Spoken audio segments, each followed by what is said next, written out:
Hi, I'm Chris. So hopefully you just watched our introductory video on using tabular method for integration by parts.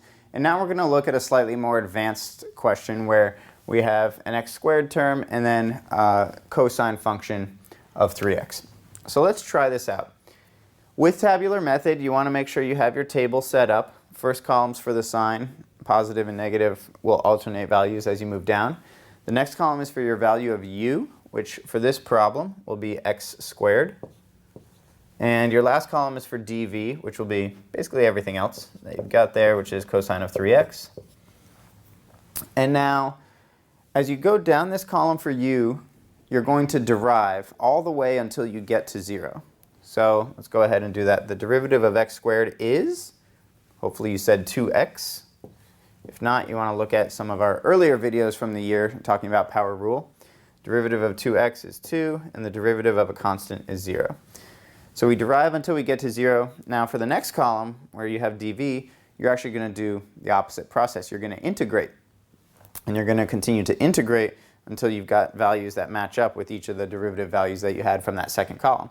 So here, the integral of cosine of 3x, well, the integral of cosine is sine. So we'll have a sine of 3x.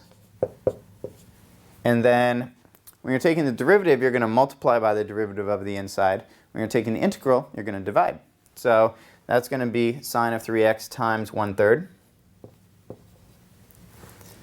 Then for the next one, the integral of sine x is going to be a negative cosine of x. So I'll have a negative cosine of 3x, since 3x is acting as our inside value for the function. And then here, for that, you're going to divide again by 3, which means you're dividing this value by 3, or times 1/3, so that'll make that a negative 1/9. And then you'll do it one more time, and you'll get a sine value here of 3x, and this will be negative 1/27 for that. So those will be the values that correspond in the table to each row of your derivative function, and you're going to go ahead and just fill in positive and negative signs all the way down. Now, the key part at the end, that's really the hard part, is just deriving and integrating each.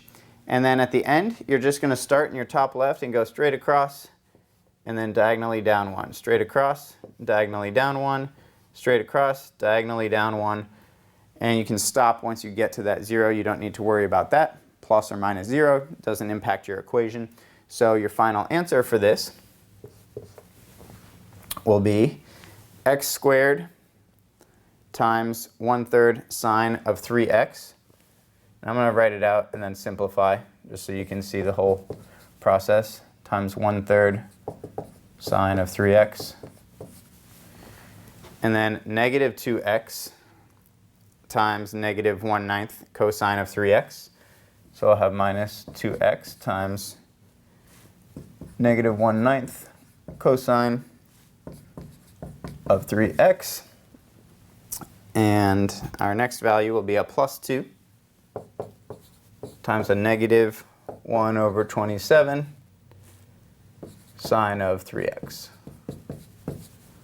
And we'll have plus c on the end, which again, for your FRQs, for your free response questions on an AP exam, you want to make sure that you include plus c. Make sure you get that extra point.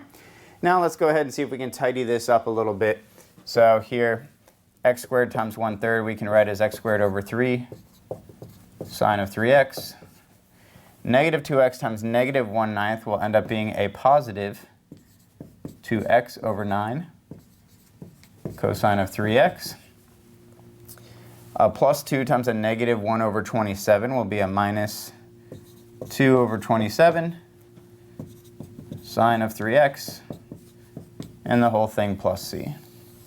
So this will be the final expression that we have for this integral using the tabular method of integration by parts. For more, please feel free to check out our other videos, and thank you for watching.